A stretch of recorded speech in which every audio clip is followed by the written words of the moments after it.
I'd love to start kind of from, the founding story or the beginning, like maybe even a little bit before the founding story of Trainwell, which is like, what brought you to the idea of wanting to start a company? Was this something that, I think for people that we've talked to, sometimes it's the idea itself is something that they're like, oh, I have this idea. I want to see it in the world. I got to go build it. Other people are more, um, I want to start a company. This is a lifestyle I want to live. This is the type of way I want to like deliver value to the world. And therefore I'm going to start there and then try to find an idea. I'd love to hear your kind of story to there.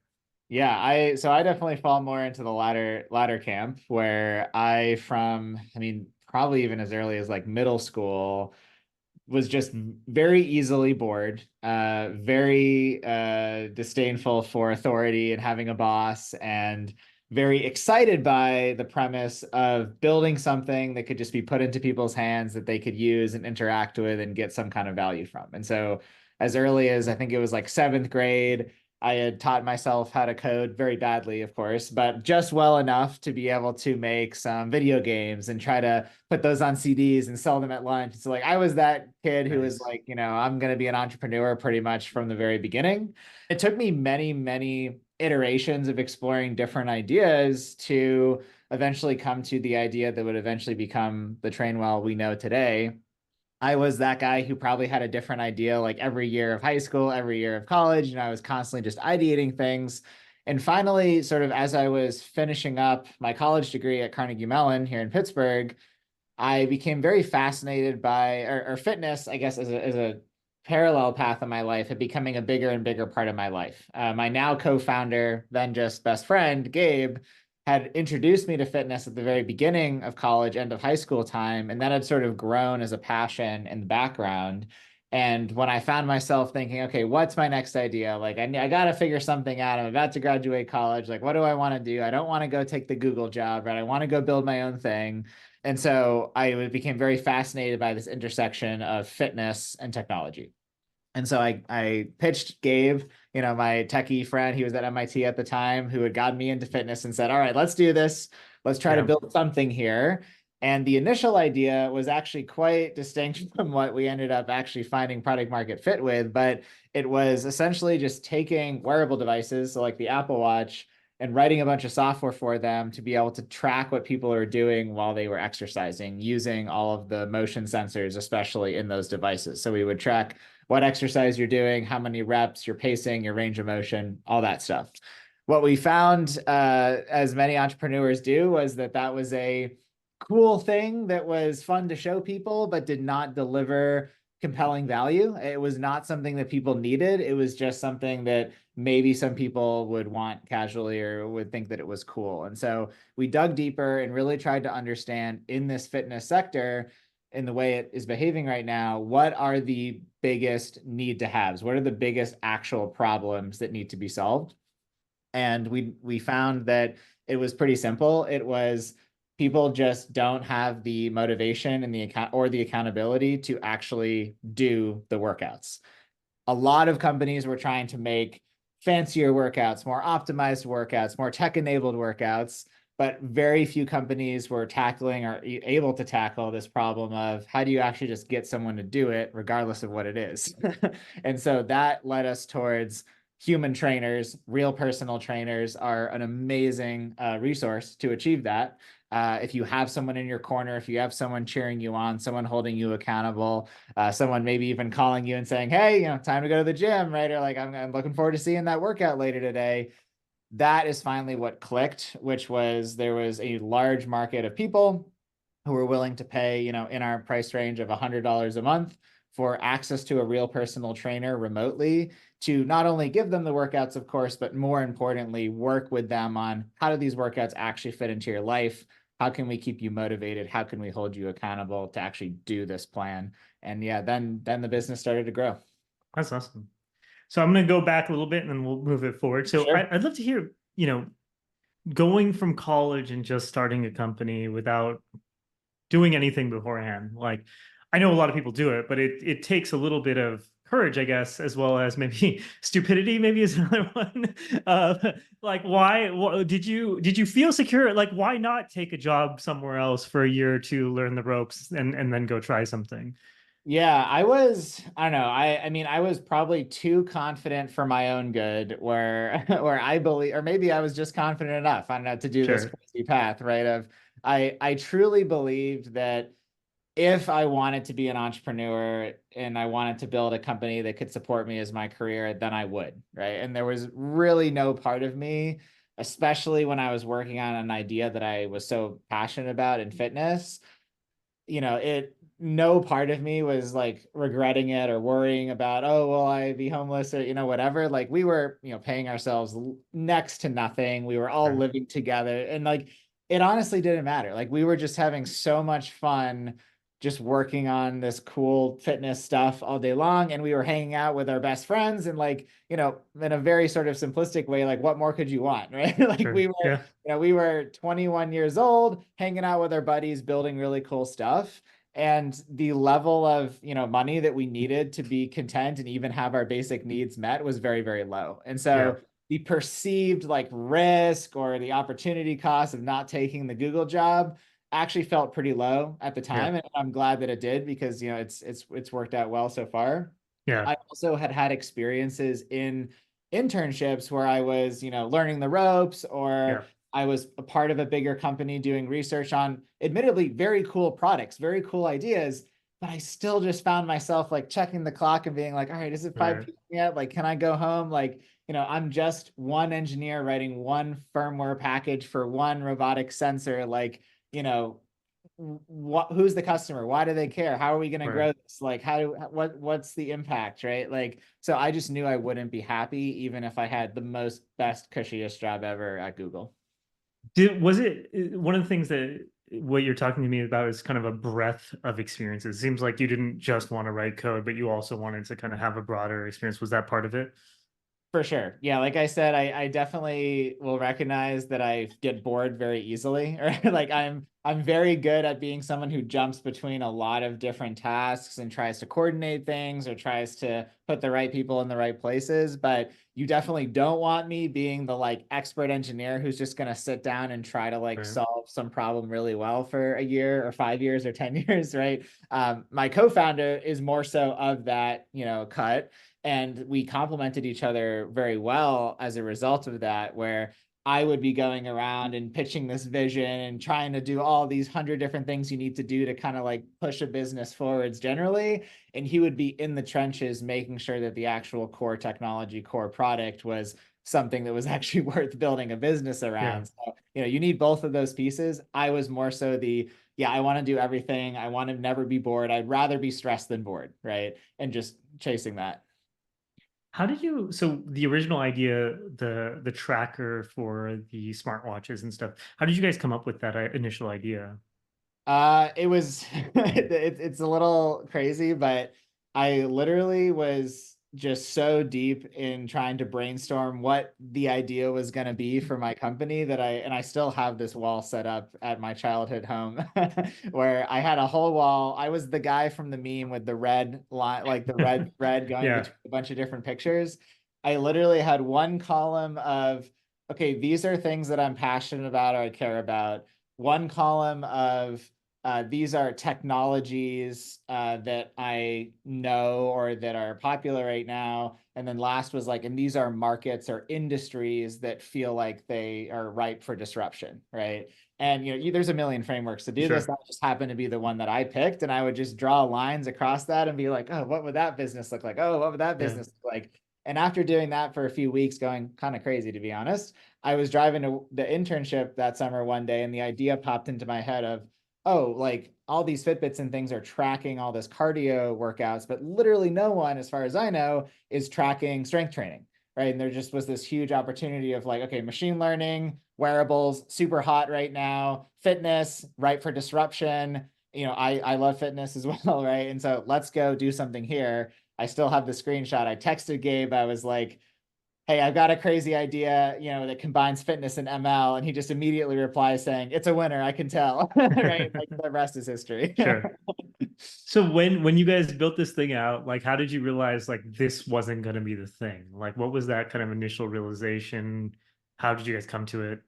Yeah, I mean, it was, it sounds, obvious and easy to say now, but ultimately Sure. what it came down to was people, when we finally just got the courage to ask people to pay for the service or pre-order it or some early version of it, the willingness to pay or the perceived value of the service was just low. Yeah. But We before that, did you have people like giving free trials out to people? How are they using it before? Like what signals were you getting beforehand? Yeah, so I mean, the very, very early iterations were just super sketchy, like demos essentially, where we Yeah. would take people into the gym. We'd have like our demo apps and our demo sensors, and we would show them the tracking and we would give them like this sort of the best possible experience we could kind Sure. of fake right at the time, and then say, okay, imagine that you had that experience every workout. That's what we're going to deliver to you in 3 months once we finish this product. Like, are you willing to pre-order it for $20 or whatever? And maybe there's a business to be built there. I don't think that there's a multi-billion-dollar business to be built there, but the reception we got was just kind of Yeah. like, oh, this is cool, good luck, guys, like you got this, right? Rather than like, holy shit, take my credit card, Right. right? Yeah. Versus to compare that to when we combined the real personal trainer with the tracking technology and said, you get a real person and we have this tech that tracks everything and tells what you're doing to the trainer. And all of that is only $100 a month. People suddenly started having reactions of like, what? Like, that is awesome. Like, yes, I'll pay for that. Right. Like, sign me up. And like, it was very, very quickly we went from nothing to, thousands of dollars, right? And at the time that was like mind blowing. It was like, oh my Sure. goodness, like there's so much traction here, right? How So did it was very you clear. how did you come? I mean, so how did that idea then come? So you guys are like, look, people aren't paying for this thing. We got to get back to the drawing board. Yep. Like, was this something that came out of just like discussions? Had this been percolating somewhere? Like, where did it come from?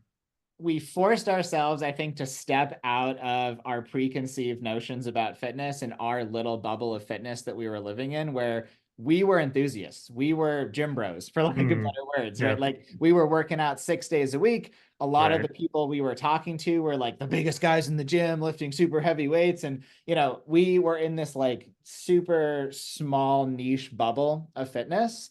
And yes, I'm sure we could have built a very niche pointed product for that group.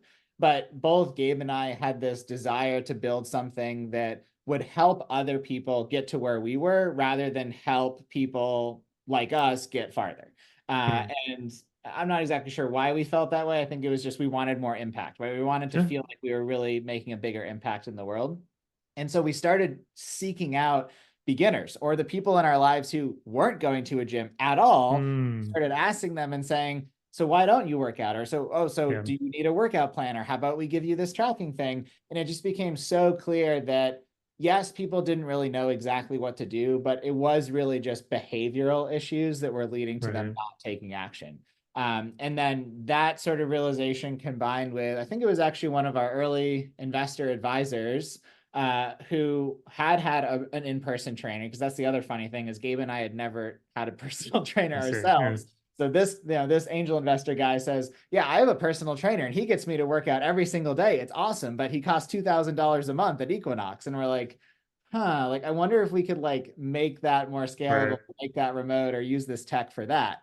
And so, mix all those ideas together for 3 months or so, and you come out the other side with this rough idea of tracking tech to make it possible at scale, plus remote trainers. Let's see what we can do here. Did you guys do the training yourself early on, or do you actually find a trainer?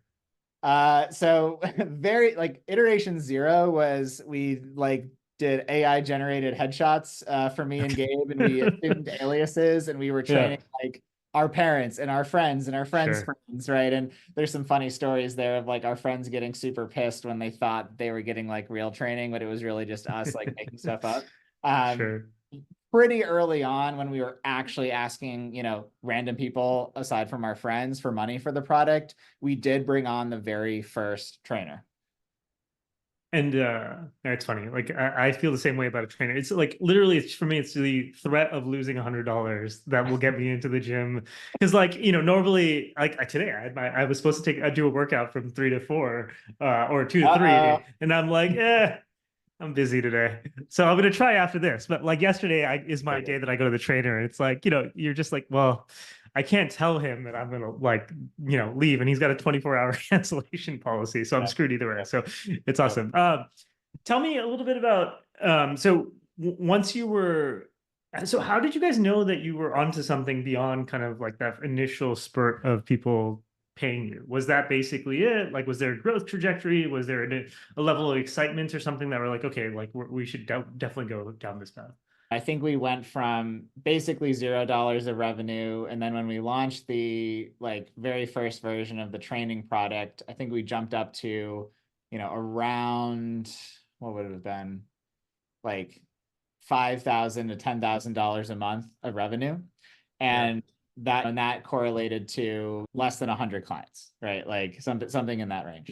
yeah, And that to us was like crazy, right? Like I'm sure yeah. you've been there for the companies as well, right? You go from nothing to thousands of dollars and Sure. hundreds of clients, and you're like, oh my God, we're gonna be billionaires. We did it. Yeah, Right? We actually, after that, fell into a bit of a rut for about a year and a half where we were trending upwards like this, right? But we weren't taking off by any yeah, means, right? Because we really did not, we had a product and we were fortunate that we had very good retention from the very beginning, just by nature of the training being very high quality, even if the app wasn't very built out yet. But we knew nothing about user acquisition, like literally mhm, nothing. We were just some engineers who had built a product, and we were just doing like sketchy, or not sketchy, but like manual in-person stuff. Like we would go to the local gym and we'd table, or we would post on our Facebook pages and try to get people to, like, we weren't doing any ads, we weren't doing any kind of smart product-led growth mechanisms yeah. or anything. We were just hoping that we would get more clients. And so we slowly, maybe doubled just by kind of luck over the next year. And then finally, we brought on who is now our sort of COO, John. And we brought him on as the, hey, can you like figure out how to grow this thing guy? And he was very different than me and Gabe. He was very much on the growth hacker. I just figure out how to get customer side. I don't build products. And there was a great synergy there where then over the next, 6 months or so, he just tried a ton of different channels, all kinds of different ads, all kinds of different sponsorships, all kinds of different organic stuff. And finally, what actually clicked really well was influencer sponsorships. And Mhm. we did the first one of those. And it was like summer of 2020, I think, at that point.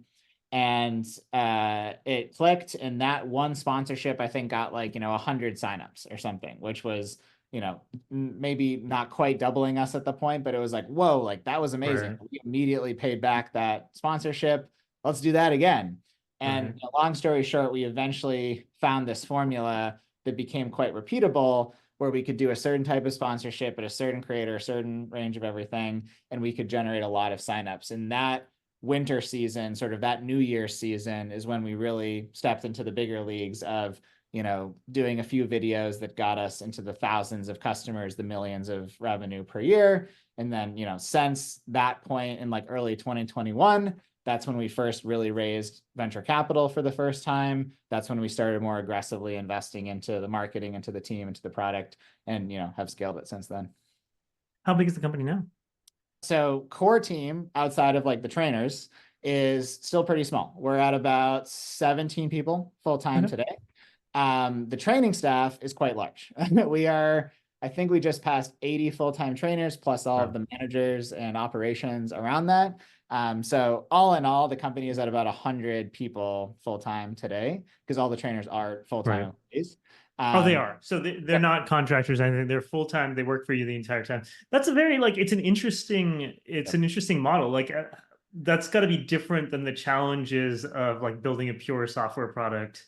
How did you prepare? Did you have to hire somebody to help you with it? Like, did you go learn something new somewhere? We've always tried to be very like data driven in the big decisions like that. And that one was a very important decision we made quite early on when we tried just after we had like trainer number one, we as software product builder people were like, oh yeah, let's just make it a marketplace. Let's just Yeah. make a SaaS tool. Let's just sell it to trainers and gyms.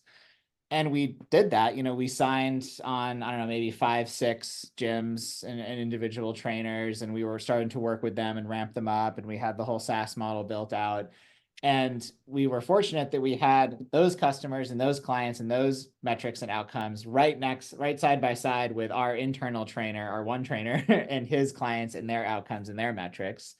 And long story short, the quality and the retention and the engagement between those two groups was Mm, night and day. Like, as you yeah. could imagine, with a trainer who's working 3 different training jobs, is doing some online training on the side, isn't very tech savvy, doesn't have the support of a system around them. It's just kind of like shitty quality training. Right. Like, things are slipping through the cracks, messages aren't being answered, workouts aren't personalized, or it's just, no one really wants to pay $100 a month for that, or some of Right. them are charging more. Yeah. Versus internally, people were saying, holy crap, this is so high quality. This is such an amazing deal. I love this. I will stay on this forever. I want to refer my friends. Yeah. And we're like, okay, so we could be like a mediocre quality marketplace with high margins, or we could be a very high quality, high retention direct to consumer product with lower margins.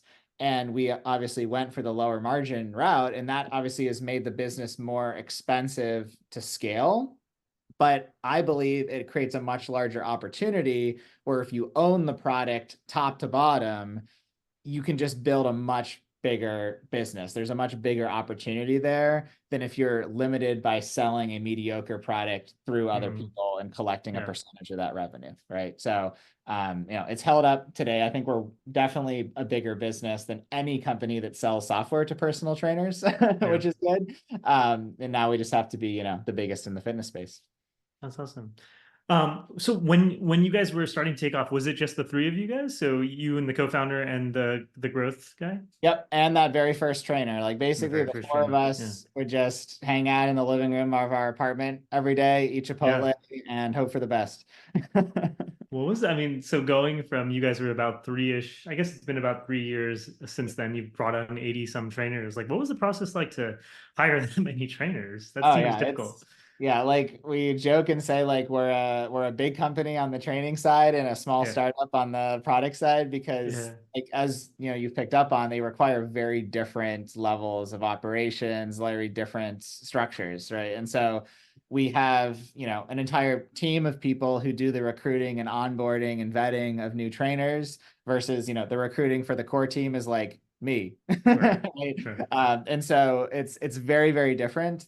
There's a way more structure. There's way more levels of management, obviously, with the much bigger Yeah. team. But in terms of how we've approached it, we've been fortunate. This is another benefit of choosing the direct to consumer over the marketplace, is by offering a salaried position with high pay, with benefits, is a huge one. You just naturally, organically attract a huge volume of candidates, right? Like, That's we've great. never had to spend a dollar on attracting a trainer candidate. We just get hundreds and hundreds of applicants organically, That's awesome. which has been awesome. And so that is the source. And then we just get to filter through those and hire the best of the best in a given week, month cohort. Awesome. Um, is there any advice you'd give to kind of your younger self starting from scratch after like what you've learned?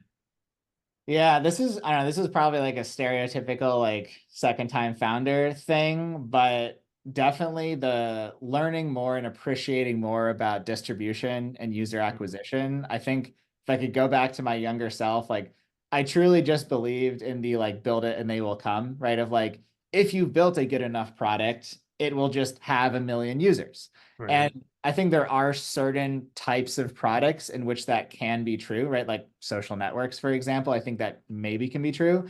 But with the kind of product we're building, $100 a month one-on-one training service, the value of looking at marketing and distribution and user acquisition as just as important, if not more important, than product. That's something I wish I really understood earlier. We've been able to catch up and build that over time, but I think if I had understood that on day zero, we would have had, more of a head start there. Yeah, it makes sense. Like I was thinking about it. A great product is necessary but not sufficient. Basically, it's like, yeah, like they're not going to switch if it isn't amazing, but Right. they got to know that they have to switch, kind of thing, right? Anything else you'd want to add? Anything else that you'd like to make sure people talk here? Yeah, I mean, for the context of this discussion and well found, like we're pretty much always hiring for at least one or two different roles directly on well found. Like typically we hire for the more technical engineering or product roles on well found, as well as customer support. And then we also will have personal trainer roles pretty much always open across both well found and other platforms. Check out our company, and if you think you're a good fit, like would love to talk to you.